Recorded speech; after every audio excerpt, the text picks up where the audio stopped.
Assalamualaikum warahmatullahi wabarakatuh. Pada kesempatan kali ini saya akan membahas tentang materi struktur atom dan sistem produk unsur. Atom berasal dari bahasa Yunani dan terdiri dari dua kata, yaitu A. A artinya tidak, tomos berarti terbagi. Jadi atom adalah suatu zat yang tidak bisa dibagi-bagi lagi. Perkembangan teori atom yang pertama adalah teori atom Dalton. Dalam mengemukakan postulat mengenai atom sebagai berikut. Yang pertama, materi tersusun atas jumlah partikel kecil yang tidak bisa dibagi lagi. Nah, partikel inilah yang disebut sebagai atom. Yang kedua, atom-atom tersusun atau identik dengan segala hal, baik volume, bentuk maupun masanya, dan berbeda dengan atom penyusun unsur lain.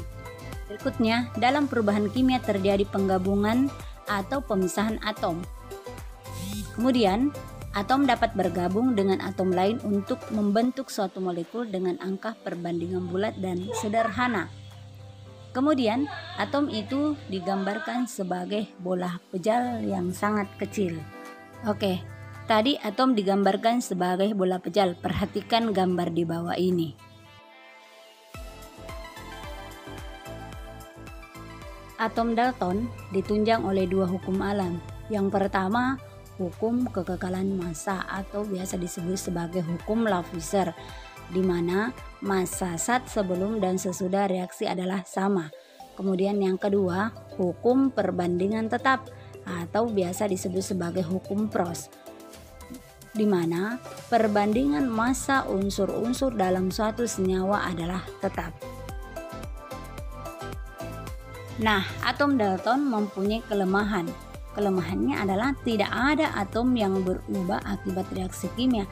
Akan tetapi, kini ternyata dengan reaksi kimia nuklir, suatu atom itu dapat berubah menjadi atom lain.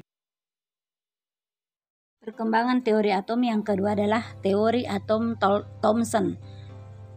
Menurut Thomson, yang melakukan eksperimennya menggunakan tabung sinar katoda, dia menyusun atom berdasarkan penyempurnaan daripada model atom Dalton.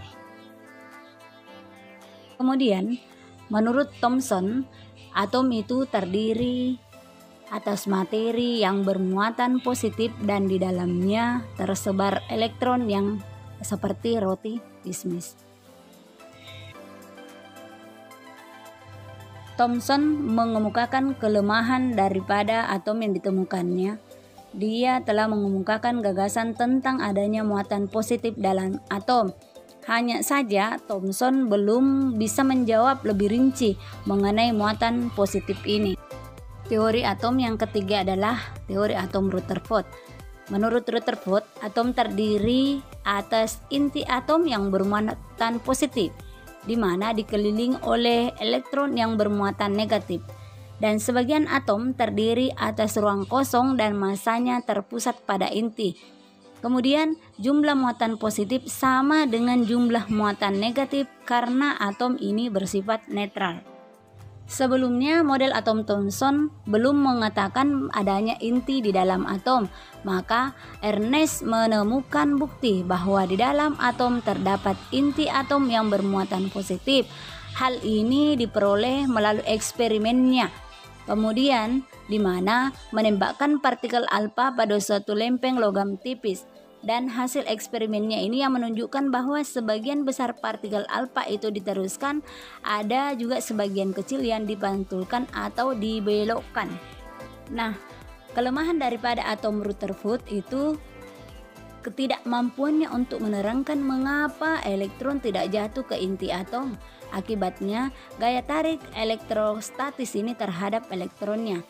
Kemudian yang kedua, berdasarkan teori Maxwell, jika elektron sebagai partikel bermuatan mengelilingi inti yang memiliki muatan berlawanan, lintasannya akan berbentuk spiral sehingga elektron akan kehilangan tenaga dan akhirnya jatuh ke inti, dan berarti kehancuran bagi atom, padahal kenyataannya atom itu bersifat stabil.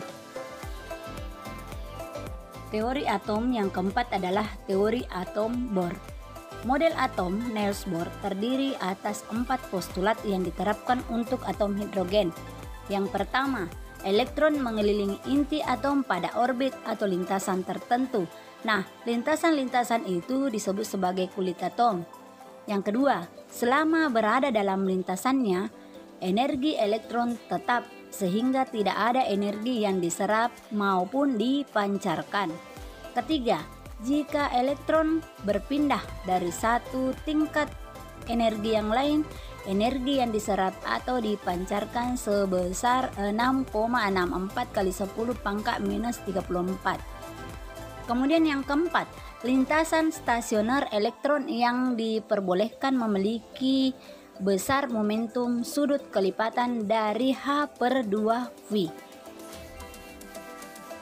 Perhatikan model atom Bohr, di mana untuk lintasan pertama atau stasioner pertama itu disebut sebagai kulit K atau N sama dengan 1. Kemudian kulit kedua Ln sama dengan 2, kulit ketiga Mn sama dengan 3, kulit keempat N sama dengan 4, dan kulit kelima O sama dengan 5.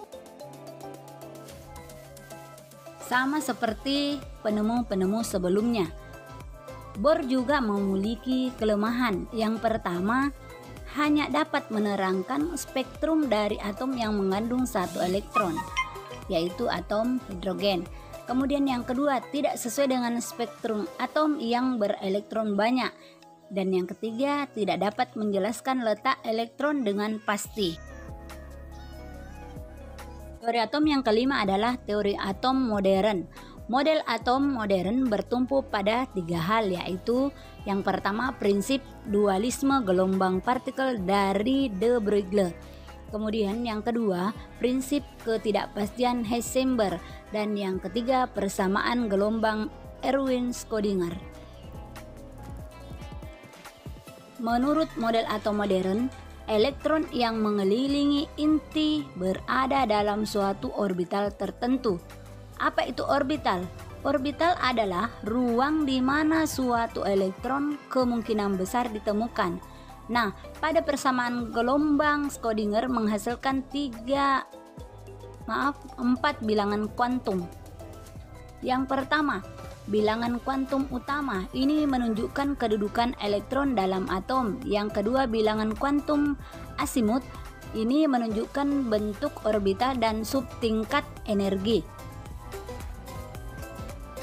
Yang ketiga, bilangan kuantum magnetik. Bilangan ini menyatakan orientasi orbital atau posisi orbital terhadap orbital lain.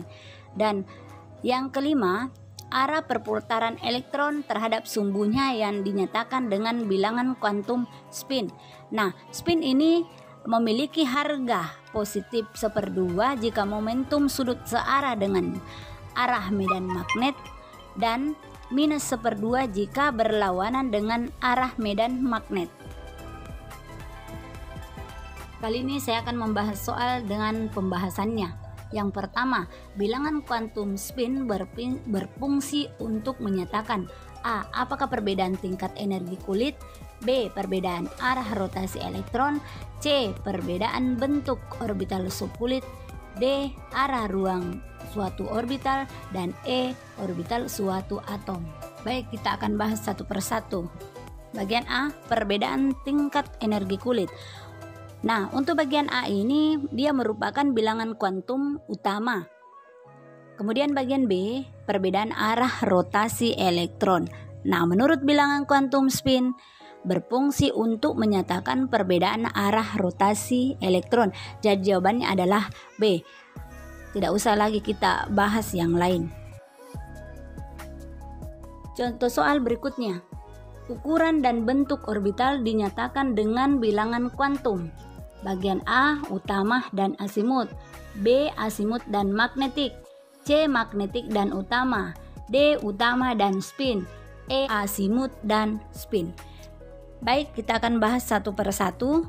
Bilangan kuantum utama menyatakan nomor kulit tempat elektron berlokasi atau menyatakan ukuran orbital dan jari-jari atom.